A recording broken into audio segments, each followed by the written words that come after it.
mnaona ile mswada ya Affordable Housing Bill ambayo mahakama ilitusimamisha, na sisi sababu ni mambo ambayo tulikuja tukatembea kwenye wakati wa kampeni, tukawaahidi ya kuwa kutakuwa na ujenzi wa manyumba hasa hapa Kisii na South Mugirango, sababu mnajua mashamba yetu hapa Kisii County sio makubwa, watu wamefinyana kidogo.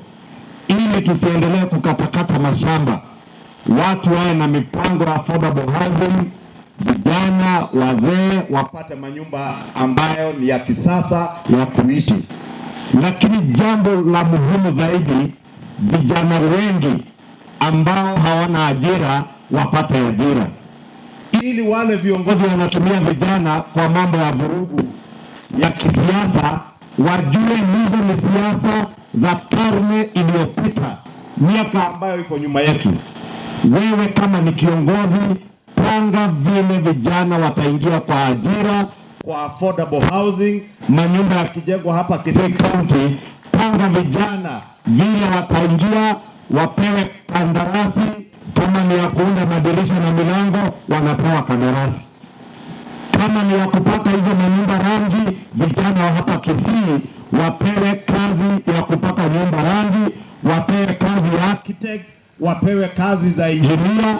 Lakini sio kupanga vijana kuvuruga mikutano ya kisiasa. Si hizo siasa nimekataa hapa Kisii, nimezikataa. Hata wakati kampeni zitafika, msikubali kiongozi ambaye ataleta siasa ya fujo. Hiyo ni siasa ya wengine, sio watu hapa Kisii. Nyinyi watu wa Kisii ni watu wa amani, ni watu wa biashara. Wakati manyumba zinajengwa, mjipange. Wale wako kwa Kware walete mawe, wale wataweza kwenda mtoni kuleta mchanga, wasaplai mchanga kwa nyumba. Yule ataweza kuuza rangi auze. Mtu mwenye yako na hado ya simiti na chuma anauza.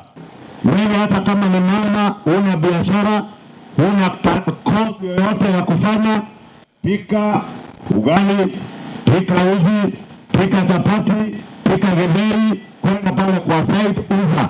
Uende na pesa ikiwa kwa mfu. Si tulisema kazi ni kazi, bora pesa wapi?